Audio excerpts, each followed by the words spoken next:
मध्य प्रदेश एक ऐसा प्रदेश जिस पर कुदरत और इतिहास दोनों मेहरबान रहे हैं। बेशुमार प्राकृतिक वन संपदा ने इसे धानी चूनर उड़ाई है, तो ऐतिहासिक स्थल इसकी खूबसूरती में चार चांद लगाते हैं। इस बार संघात में मेरे साथ डालिए एक नजर राजधानी भोपाल के आसपास के कुछ ऐसे ही खूबसूरत स्थलों पर। यदि सिर्फ राजधानी की बात की जाए तो सिर्फ 50 किलोमीटर के दायरे में ही ऐसे कई पर्यटन स्थल हैं जो कि विश्व विख्यात हैं। जैसे देखिए, सांची के ये स्तूप पूरे विश्व में प्रसिद्ध हैं। ये स्तूप भारत की प्राचीनतम पाषाण आधारित संरचना के प्रतीक हैं। इनका घेरा 36.5 मीटर और ऊंचाई 16.4 मीटर है। इन स्तूपों के गुंबद का आकार अर्धवृत्ताकार है। सांची में इन स्तूपों के अलावा और भी दर्शनीय स्थल हैं और इसलिए यहाँ के स्तूपों, मठों और मंदिरों को यूनेस्को द्वारा विश्व धरोहर घोषित किया गया है। राजधानी भोपाल के एकदम करीब स्थित इन स्थानों की अपनी ही विशेषताएं हैं। भीमबेटका विंध्याचल पर्वत की श्रेणियों से घिरा स्थान है, जो कि भोपाल से 46 किलोमीटर दूर स्थित है। यहाँ पर नियोलिथिक काल के लगभग 600 शैलाश्रय मौजूद हैं। यहाँ 500 गुफाओं में प्रागैतिहासिक कालीन जीवन पर आधारित चित्रकारी देखी जा सकती है, जिनमें अलग अलग रंगों से विभिन्न आकृतियां बनाई गई हैं। भीमबेटका की तरह भोजपुर भी राजधानी के करीब की उन चुनिंदा जगहों में शामिल है जो विश्व प्रसिद्ध हैं। देखा आपने कितना खूबसूरत है मध्य प्रदेश, लेकिन इसी मध्य प्रदेश में टूरिज्म बढ़ाने के नाम पर विश्व पर्यटन दिवस पर एक बार फिर पर्यटन का मजाक बना। अपने ही टूरिस्ट स्पॉट्स और होटल्स की अनदेखी कर विभाग ने पर्यटन दिवस मनाया एक आलीशान 5 सितारा निजी होटल में। विश्व पर्यटन दिवस मनाने की होड़ में विभाग मुख्यमंत्री की नसीहत भी भूल गया।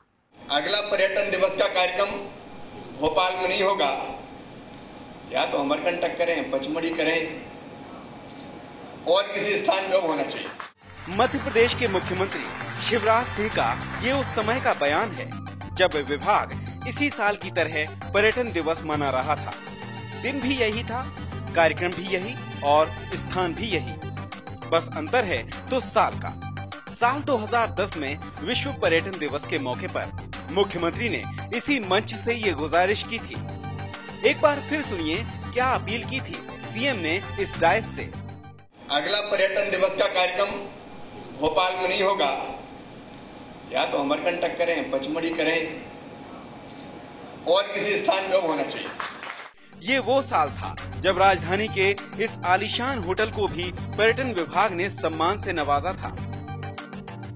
ये बात और थी कि कार्यक्रम के दौरान भी खुद मुख्यमंत्री पर पानी टपकता रहा, जिस पर खुद उन्होंने इस तरह चुटकी ली।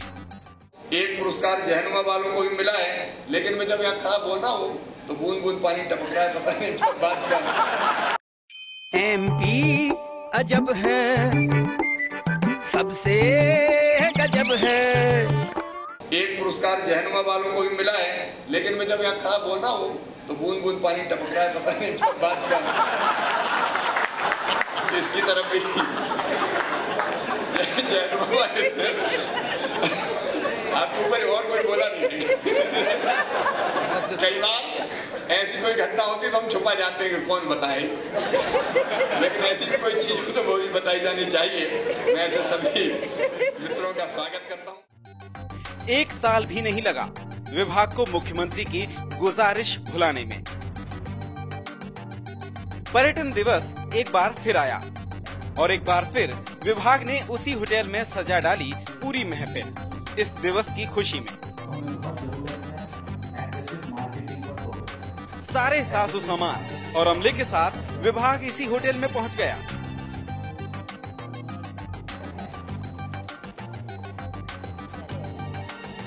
विभाग के मंत्री भले ही मुख्यमंत्री की बात भूल गए हों, लेकिन पर्यटन के नाम पर उन्हें दिलासा देना नहीं भूले। पहले उन्होंने चंद दिनों में फायदे की बात कही। शायद फिर ध्यान आया कि इतने कम समय में घाटे को मुनाफे में बदलना आसान नहीं होगा, सो महीनों पर पहुंच गए। लेकिन बात खत्म होते होते सालों में मुनाफा कमाने का दिलासा दिया। I think within days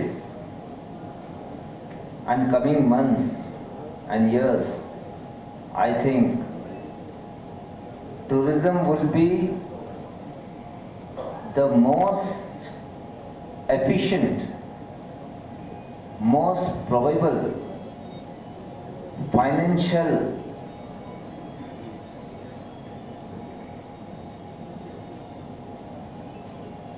Hindi में क्या विभाग होगा। एमपी अजब है, सबसे गजब है। I think within days and coming months and years, I think tourism will be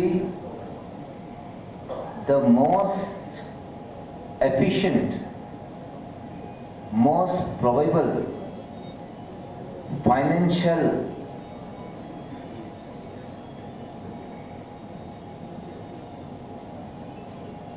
Hindi में क्या विभाग होगा। मुख्यमंत्री के प्रति मंत्री जी की आस्थाएं उतनी ही होती हैं जितनी की विभाग के प्रति उनकी गंभीरता।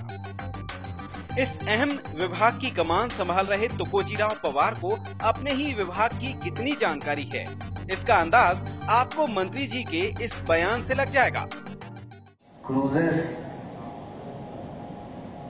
अलग अलग जगह पे शुरू करवाई थी। कल भी एक की शुरुआत होने वाली है, ऐसा मैंने सुना है। शायद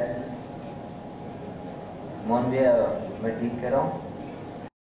एमपी अजब है, सबसे गजब है। क्रूजेस अलग अलग जगह पे शुरू करवाई थी। कल भी एक की शुरुआत होने वाली है, ऐसा मैंने सुना है। शायद मोहन भैया, मैं ठीक कह रहा हूँ। मंत्री जी की इन बातों को सुनकर आप खुद ही अंदाज लगा सकते हैं कि प्रदेश के पर्यटन विकास के लिए विभाग और उसके पहरुए कितने संजीदा हैं। इसके बाद ये समझना मुश्किल नहीं कि अजब गजब एमपी के पर्यटन के हाल बेहाल क्यों हैं। मुख्यमंत्री की बात का माखौल उड़ाना केवल इतने पर ही खत्म हो गया हो, ऐसा नहीं है। हाल ही में चीन से लौट कर आए मुख्यमंत्री को अपनी मातृभाषा पर फक्र है। चीन में हुई इंटरनेशनल कॉन्फ्रेंस में उन्होंने अपनी भाषा का मान भी बढ़ाया। मुख्यमंत्री विदेशों में हिंदी की बुलंदी के झंडे गाड़ कर आए, लेकिन उनके सेनापतियों को अपने देश और इस हिंदी भाषी प्रदेश में ही हिंदी बोलने पर ऐतराज है। अपने चीन प्रवास के दौरान मुख्यमंत्री ने कई विदेशियों का सामना किया। वे प्रवास से लौटे तो इस बात का गुमान था कि उन्होंने अपनी राष्ट्रभाषा का मान रखा। उन्होंने किसी भी मौके पर हिंदी का साथ नहीं छोड़ा। चीन के लोगों ने कहा कि हिंदी में बोले, ये देख के हमको बहुत अच्छा लगा। और नहीं तो भारत का, उन्होंने ये कहा कि भारत का पहला कोई नेता ऐसा आया है जो हिंदी में बोला है, नहीं तो जो भी यहाँ आता है वो केवल अंग्रेजी में बोलता है। ये बात उनको निश्चित तौर पर उनको भी अच्छी लगी और हमको भी लगा कि अपनी भाषा में हमको बात करनी चाहिए। ऐसा लगता नहीं कि मुख्यमंत्री को अपनी मातृभाषा पर जितना नाज है, उनकी सेना के सेनापति भी उससे उतना ही इत्तेफाक रखते हों। यही वजह हो सकती है कि पर्यटन विकास विभाग के मंत्री विश्व पर्यटन दिवस पर अंग्रेजी पर गर्व करते नजर आए। I think it's a long time. Lunch वंच कुछ कर रहा है? So let us have a nice munch. पर्यटन विकास विभाग की विडंबना यहीं खत्म नहीं होती। बात करें पर्यटन विकास निगम के अध्यक्ष की, तो उनके भी ज्यादातर दिन निगम के बजाय उज्जैन में ही गुजरते हैं। अपने करीबियों को रसूखदार पदों पर विभूषित करना सरकारी मजबूरी हो सकता है, लेकिन इसका खामियाजा भुगतना पड़ता है विभाग को ही। यही पर्यटन विकास निगम के साथ भी हो रहा है, जिसके अध्यक्ष शायद ये भूल गए हैं कि उन पर पूरे प्रदेश का दायित्व है। इसके बदले वे केवल उज्जैन की ही रट लगाए रहते हैं। हम उम्मीद करते हैं कि आने वाले काल में जो दुनिया में समय की गणना का केंद्र हमारा उज्जैन रहा है हजारों साल से, लेकिन 300 साल पहले ये स्थान खसक करके फ्रांस की राजधानी पेरिस चला गया। उसके बाद उसके 50 साल बाद वर्तमान के ग्रीनविच जो लंदन के पास है, वो स्थान से जो समय का स्टैंडर्ड टाइम जो डिसाइड होता है, अतिशीघ्र इस दिशा में प्रयास चल रहे हैं। और हम उम्मीद करते हैं कि आने वाले समय में न केवल भारत को सम्मान मिलेगा, न केवल एशिया को सम्मान मिलेगा, बल्कि हमारे मध्य प्रदेश में उज्जैन वो स्थान है जहां से समय की गणना दुनिया मानेगी।